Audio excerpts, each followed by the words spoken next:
What's up, YouTube? So by now, you guys have probably all seen the clip of Will Smith and the Oscars fiasco. Will Smith decided, after an insensitive joke was made about his wife, to go on stage and slap the crap out of Chris Rock. Now, when this first happened, I mean, like many of you, I was watching the Oscars live and I was just thinking, like, I sat back in horror, confusion. Like, there is no way Will Smith, our beloved actor, who everyone cares for and everyone likes, got up on stage and slapped the crap out of Chris Rock. There's just no way. Now, to be at the biggest award show on the biggest night of his life, someone makes a joke.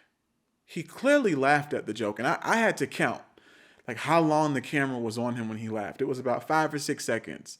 He laughed at this joke for about 5 or 6 seconds, and then we clearly, visibly saw Jada not really feel the joke, right? Which she shouldn't have had to. And then all of a sudden, Will Smith walks on stage and slaps the crap out of Chris Rock. And it's like, how did he get there? Because he was just laughing. At first, my reaction to it was like, you know what? Go, Will Smith. You protected your queen. You did what was right. That was absolutely necessary. It was an insensitive joke to make. Go, Will Smith. But as I lay down and I couldn't sleep that night, I was very concerned and I just felt really bad for Chris Rock because this is going to be out there forever. But most importantly, I started to think, what is the price of staying in a toxic relationship? What is the consequence for staying in a relationship where the other person seeks fulfillment from someone else? Or if you're doing the same thing, we don't know. What is the consequence when your wife has publicly humiliated you? You have now become a meme from this August Alsina situation, the entanglement. What is the price of staying in a marriage where you are unfulfilled? Clearly. What is the price of staying in a toxic situation? And my assessment of the relationship or the marriage being toxic is we have seen over the years Jada passionately talk about other men, more specifically Tupac. She laments over Tupac. She talks about how great he was and how he was the only relationship she had that gave her this and that. And it's like, what do you think that does to a man's ego?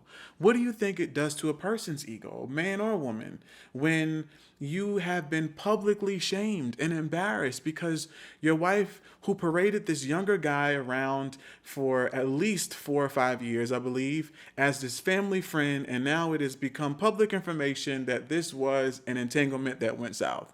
And now you are a meme. Now you are the butt end of everyone's jokes. And Will Smith, in the biggest moment of his career, he has worked so hard to be here. He has been diligently seeking and working. And in the biggest moment of his career, let's go back to the SAG Awards when Laverne asked him or made a joke about entanglements. Let's go back to the interview when Gayle King brought up the situation with his marriage. And it's like, this is going to be a constant thing. My public embarrassment is going to be a constant reminder, even in the face of the biggest moment of my career. And now, in the biggest moment of his life, at the most prestigious award show, a place that he has fought really hard to be, he has to get up on stage and protect his wife by slapping one of his colleagues. And like I said, Will laughed at the joke. So to me, it was really confusing. So I don't think this had anything to do with Jada and protecting his wife or his family. I think that we can all agree that what we saw Sunday night was a man go on stage and slap the crap out of Chris Rock because he had had enough. We watched a man reach his breaking point. And why had he had enough? Because his wife put him in a situation to be publicly humiliated, to have to fend for himself, to have to fend for his family, to have to fend for his children. And now we're here because of the events that preceded Sunday night. Oh, it was bigger than the joke.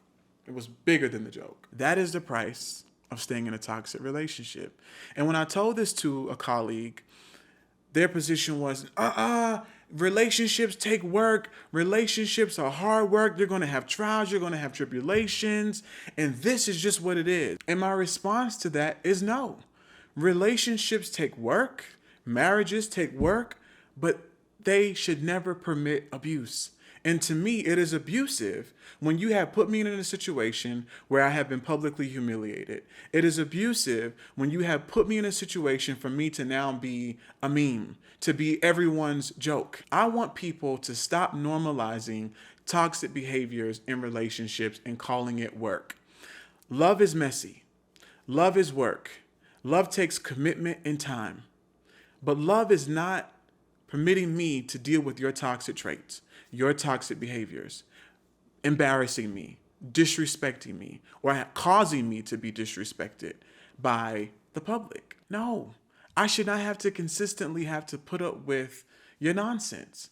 I should never have to be publicly disrespected in a relationship, in a marriage. No relationship should permit you to deal with a person's consistent toxicity.